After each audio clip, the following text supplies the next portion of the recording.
Olá, eu sou Marília Rufino e estamos com mais um programa Ei, tá me escutando. Dessa vez vamos falar com Tassiana Gomes, que é conselheira tutelar daqui de Moreno, e vamos aprender um pouquinho sobre esse órgão que é maravilhoso e que a gente precisa realmente se aprofundar. Tudo bem, gente? Sou Tassiana Gomes. Para mim é um prazer, Marília, é uma honra estar participando, aqui dessa conversa, esse bate-papo, que eu espero que sirva, de inspiração e sirva para trazer também um pouco de informação a respeito do Conselho Tutelar, que é um órgão tão importante, mas que precisa ainda ser esclarecido para a população, como trabalha, o que faz, para que a gente possa fazer nosso trabalho com efetividade e ser cobrado disso, O programa ele é voltado para a gente ouvir as pessoas e dar voz a temas que são pouco discutidos. E hoje, com Tassiana, a gente tem aqui algumas perguntas sobre o Conselho Tutelar. O Conselho Tutelar, que é um órgão extremamente importante e necessário, e no ano passado a gente teve um novo processo de escolha, uma nova eleição. E Tassiana, ela venceu essas eleições, então temos mais uma vez em Moreno uma mulher dentro do Conselho Tutelar. A gente sentia muita falta de ter uma figura feminina nesse espaço, porque a gente sabe o quanto é necessário.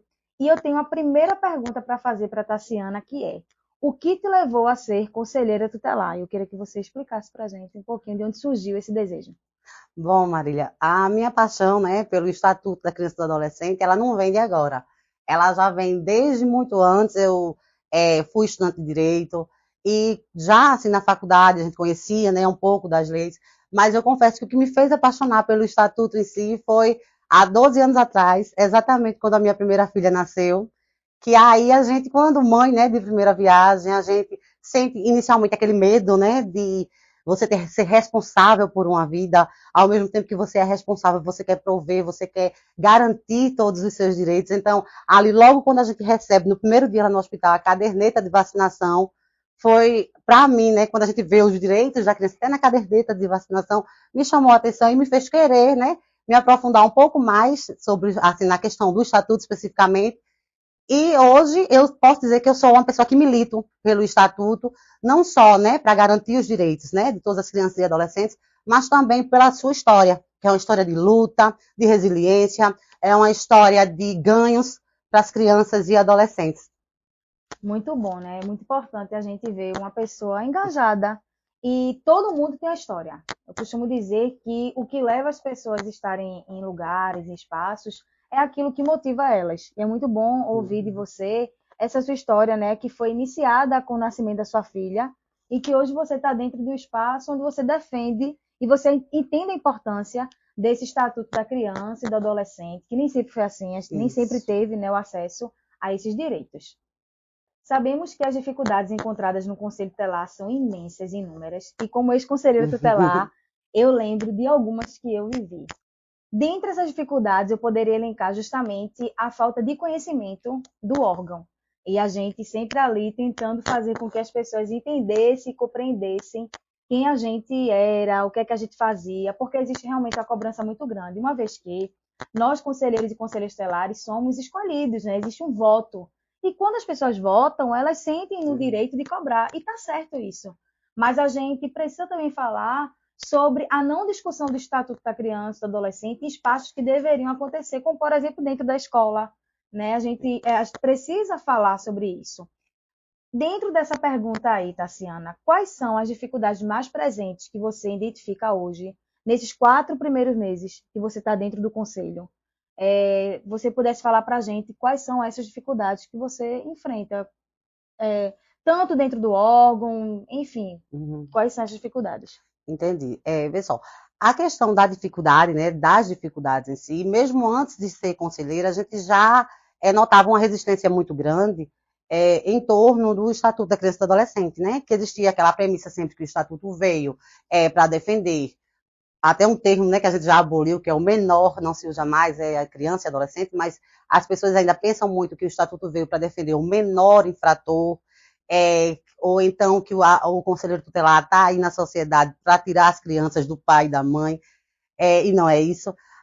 Essas dificuldades que a gente já via de fora, dentro a gente vê que se intensifica. Por quê? Porque essa falta de conhecimento sobre a história do Estatuto, primeiro que o Estatuto não surgiu para defender menor infrator, porque agora a gente trabalha voltado para a criança e para o adolescente. Esse termo foi abolido e, graças a Deus, ele foi embora junto com o Código do Menor, que não dava os direitos que as crianças realmente precisavam para garantir, né, que elas se desenvolvessem plenamente. Porque era muito injusto você ver uma criança e um adolescente sendo tratada como um cidadão normal, quando ela errava, e ela não tinha sequer o direito de aprender com o seu erro.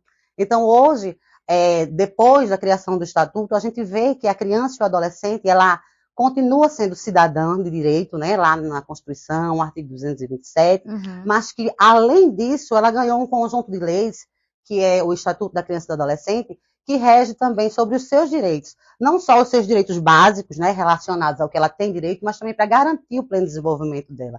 Então, as pessoas não costumam enxergar isso dessa forma. Às vezes, as pessoas que têm filhos, que têm sobrinhos, netos, que têm adolescentes e crianças, e que precisam olhar dessa forma, né, para garantir que a criança ou adolescente ela cresça e se desenvolva, né, com tudo que ela precisa.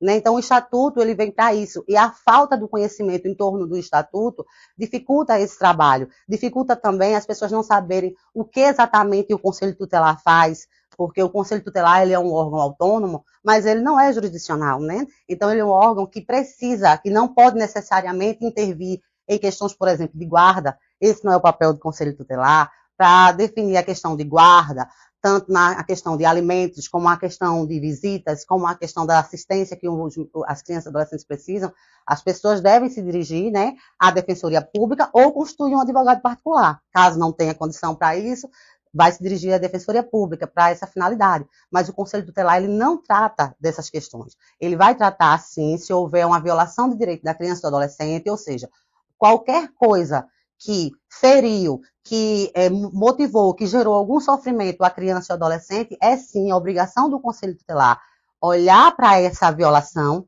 identificar quem causou e tomar as providências, né, encaminhando para as medidas cabíveis. Então, essa é uma dificuldade muito grande que a gente encontra na população e muitas vezes também uma dificuldade de trabalhar com a rede, né, para a gente entender qual é o nosso papel, para que a rede também entenda qual é o trabalho, qual é o papel dela, né? E é uma dificuldade imensa, porque a gente, ao mesmo tempo que tem que informar, a gente tem que agir e as demandas elas não param, né, de acontecer. Como a conversa está muito boa, né, Tassiana? Vamos tomar um cafezinho, é sempre muito bem-vindo, né? E para a gente poder continuar essa conversa, que falou sobre conselho tutelar, Empolgo, minha né? área, me empolgo. Então, você falou já um pouquinho sobre as atribuições, sobre o fato da própria rede não reconhecer esse papel, do que é atribuição, do que não é. E o Estatuto da Criança e do Adolescente, ele traz nessas atribuições do Conselho Tutelar, muita gente não sabe disso, que existe uma lei que fala dessas atribuições, que está lá no artigo 136. E dentro das atribuições, nós temos as requisições, né, que o conselheiro e a conselheira tutelar requisita serviços. Você, Tassiana, enfrenta dificuldades nessas requisições?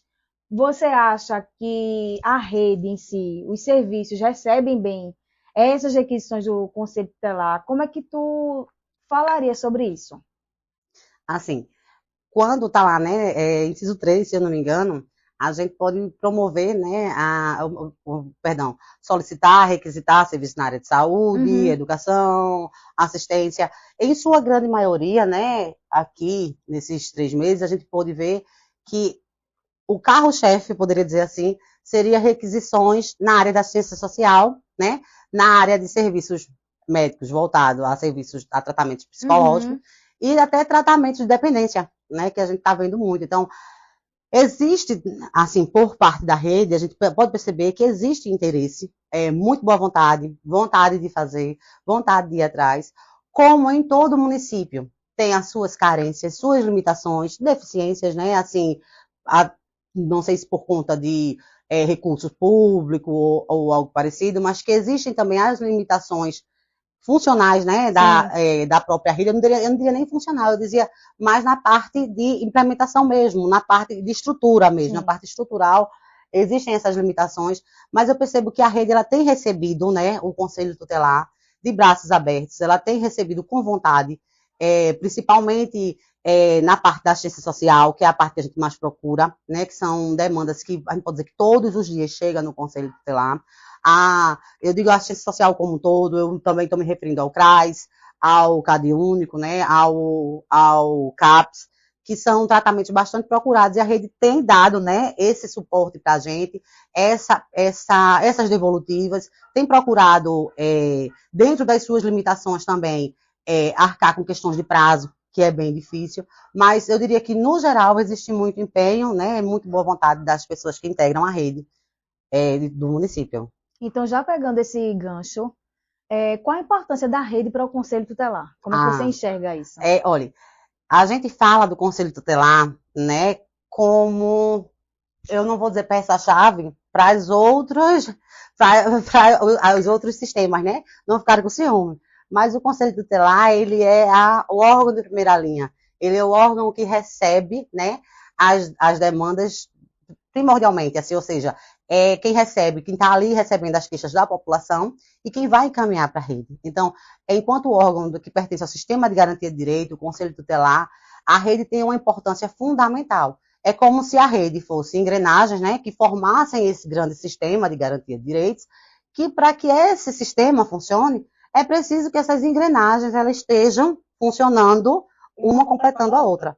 Cada uma fazendo seu papel, com essa parceria, né, que é uma parceria boa, que é aquela parceria onde cada um faz seu papel e a coisa anda, porque não adianta, trocando por miúdos para que a sociedade entenda de forma mais clara, não adianta o Conselho Tutelar estar ali naquela mesa, receber as denúncias, né, de violação de direito das crianças e adolescentes, encaminhar, e quando se encaminha, não recebe uma devolutiva, e quando se encaminha, não são feitas as intervenções necessárias para sanar aquela violência ou reparar aquela violação. Então, se o Conselho Tutelar ele estiver atento às violações, a identificar qual a violação, identificar quem é o violador e encaminhar para a rede, e a rede, por sua vez, não der essa devolutiva, não fizer as suas intervenções também que são necessárias à conclusão desse procedimento, não vai funcionar. Então, é preciso que todos estejam atentos. O Conselho Tutelar tem que, no meu ponto de vista, abrir as portas, estar mais perto da comunidade, para poder receber essas denúncias. A gente tem o canal oficial, né, que é de todo o Brasil, que é o Disque 100.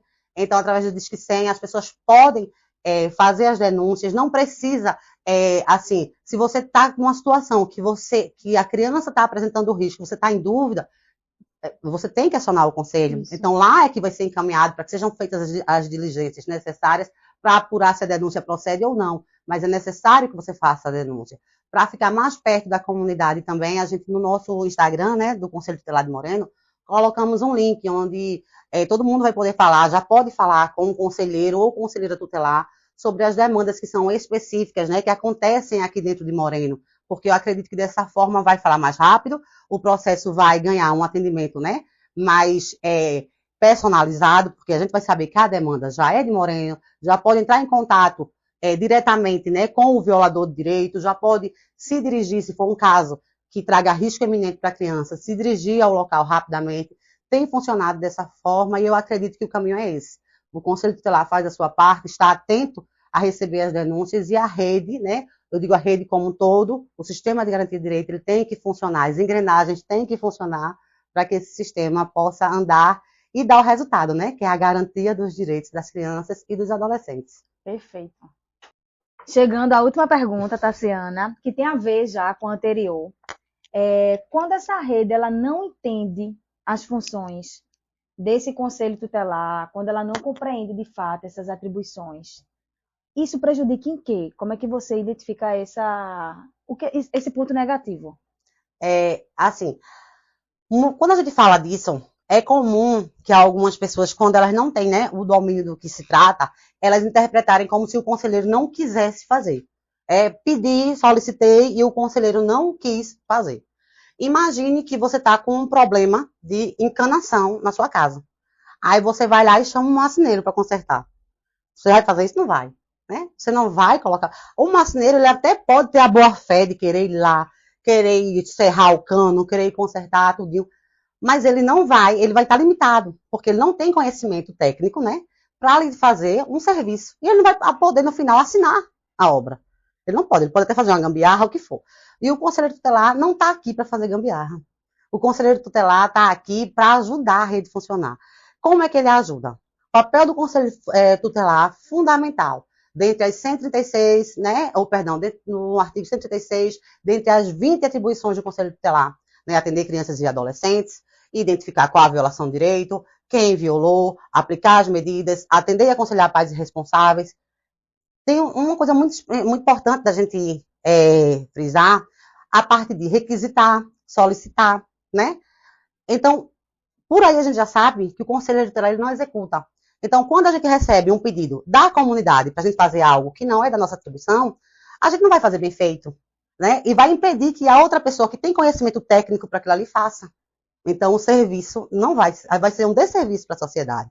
E quando a gente estranhamente recebe, às vezes, até do pessoal, né, da parte da rede de proteção das pessoas que compõem a rede de proteção da criança e do adolescente, a gente acha uma temeridade ainda maior, né? Porque além da gente sair da nossa atribuição, além da gente ter que parar de fazer o que a gente estava fazendo, dando atenção àqueles casos que estão ali precisando de encaminhamento em cima da mesa, porque quando a gente atende uma criança, atende um adolescente, atende um pai, atende uma mãe, é necessário que a gente requisite, solicite serviços ali. E aquilo ali não pode ficar ali em cima da mesa parado. Então, além da gente sair dali para ir fazer uma coisa que não é da nossa atribuição, ainda a gente pode incorrer num risco muito grande, do meu ponto de vista bem mais sério. Por quê? Porque a gente vai, com muita boa fé, fazer um relatório situacional, fazer um estudo de caso, mas espera aí, eu não tenho conhecimento técnico para isso.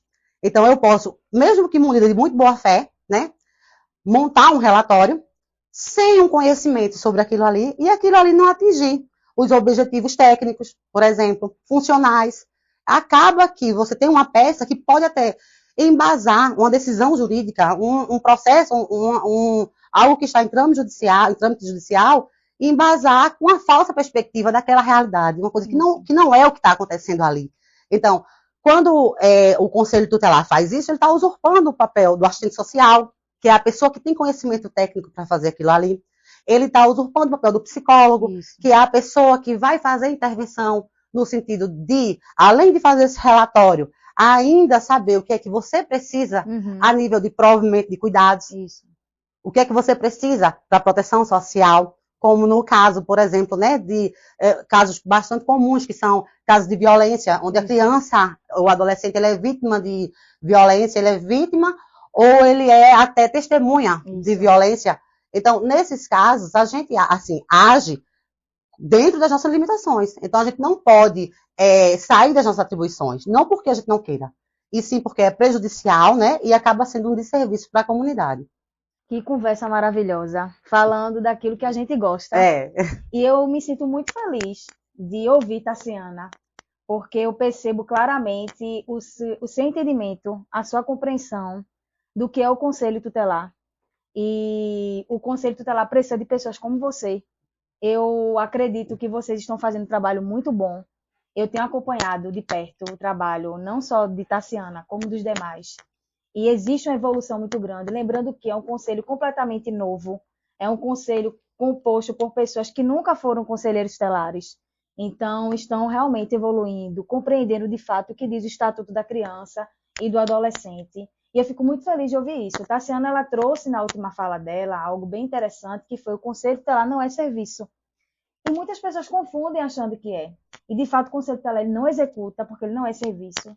E esse entendimento, essa compreensão, ajuda muito a gente a entender, de fato, o que é o órgão. Eu tenho certeza que vocês têm tudo para evoluir. Eu tenho certeza que você tem tudo para evoluir, Amém. Porque você está no caminho, realmente, que é o caminho do estudo, né, da formação, de querer aprender. Isso. A gente precisa querer aprender e poder e saber que o Conselho Tutelar hoje tem pessoas como você, me deixa muito tranquila, porque a gente que passa pelo Conselho Tutelar, a gente defende o Conselho onde quer que a gente esteja. Não precisa a gente estar dentro dele, porque quando a gente defende alguma coisa, a gente defende independentemente da posição que a gente ocupe.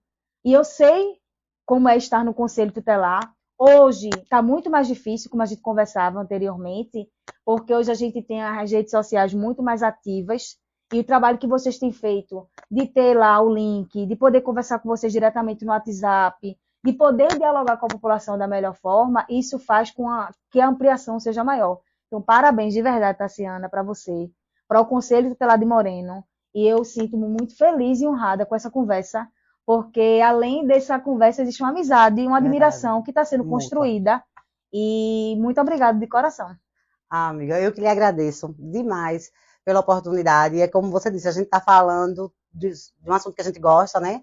E por gostar, a gente vai buscando todos os dias, né? Porque está sempre evoluindo, a gente está como Marília falou, capacitação constante. Isso assim, né? É um recado para todo mundo, né? Que serve para toda a rede. Quero, nesse momento, aproveitar para agradecer a você também, em nome do Conselho Tutelar de Moreno, pelas suas palavras, e dizer que é isso aí, que a gente está procurando fazer um trabalho, né? Não é um trabalho melhor, não é um trabalho pior, mas é um trabalho que ele é diferente e focado no que a comunidade precisa hoje. Então, para saber o que a comunidade precisa, para saber quais são as violações de direitos das crianças e adolescentes, e até para a gente poder, né, fazer além da nossa atribuição também, que é representar, qualificar e quantificar as demandas que a gente recebe para poder participar, né, contribuir para fomentar as políticas públicas, né, que devem existir, né, com prioridade absoluta para a criança e para o adolescente. Então, a gente, como conselheiro tutelar, fica muito feliz quando a gente pode contribuir com isso, porque a gente vê a efetividade, né, do nosso trabalho. Então, eu lhe agradeço demais por estar aqui e por esses espaços que a gente sempre vai ter, né, ao lado de pessoas como você, que, como você falou, não é mais conselheira tutelar, mas uma vez conselheira, tá na veia, e a gente fica com a responsabilidade enorme, né, de representar bem, viu?